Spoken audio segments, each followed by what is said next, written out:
back in January, you were you went to school for event planning. You started doing that. You was doing this on the side, your business on the side. Then out of nowhere, you quit. You resigned from your job. I'd love to tell this story. What made you do that? Like, why did you leave?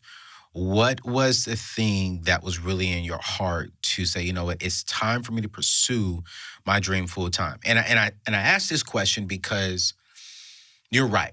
I love seeing all people, but even my own people, especially Black people, Black sisters, really out there winning. And recently, Forbes magazine came out and said, hey, the fastest growing entrepreneur is a Black African-American woman. Yeah. And it's like, look at you saying, hey, I was able to pay off some debt. I had a good month. I had a good couple of months. I had a good few months to where not only did I pay off my debt, but I was able to walk away from my job and really pursue my dreams full time. What happened in January to make that happen? Yeah, so I'm actually going to have to go back in time a little bit because I put in my 2 weeks in August and actually left in August of 2019.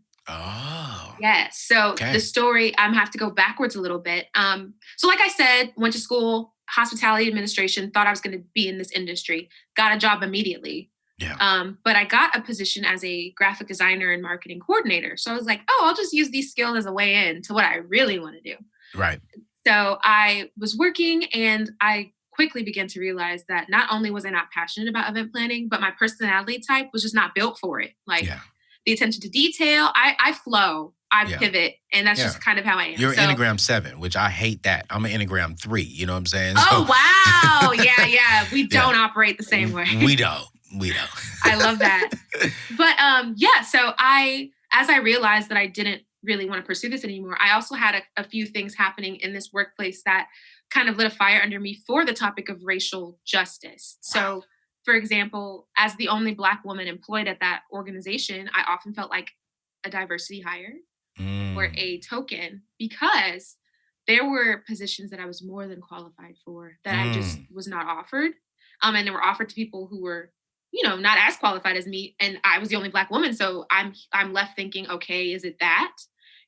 I sat with my boss one time because we were having a couple of instances of racist remarks being made and people just being ignorant to how to really conduct themselves in a multicultural environment. So I went to my boss at the time and I was like, hey, I really feel like our company, we were small at the time, could benefit from investing in some sort of DEI work or HR. I don't know. Yeah. And he was basically saying, this is just not something I'm passionate about. So I don't ever see myself pursuing any type of DEI anything.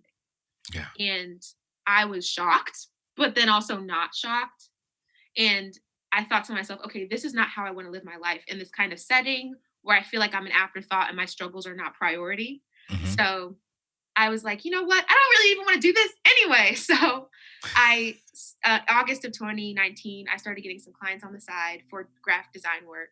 Really fell in love with social media. So I'm a social media strategist by trade today. Oh. So yeah. So I got into that, got enough clients, saved enough checks to quit my job and quit and started working with those clients. And to this day, I still haven't had to touch those paychecks in my savings because What? Wait, hold on, wait. I'm a money guy. Oh, I said money again. I hear everything about money. Hold on. Wait a minute. Not only are you debt-free, but you're an entrepreneur debt-free with some money in the savings? Savings, yes. Who is this chick? Like, what? See, I ain't gonna do you like that because you don't know me like that. I was about to ask you, well, how much you got in your savings? But that's none of our business. Don't worry about that. You know what I'm saying? Hey, one day, we're going to be there, and you just tell me offline. But yeah, it's no one else's business, because we don't want no knucklehead brother coming after you, you know what I'm saying? Because you're single too, right? You're single too, right? I am, yes. Are you dating anyone? I'm not, no. Oh! Brothers. Black woman, bachelor's degree, no debt. I'm done.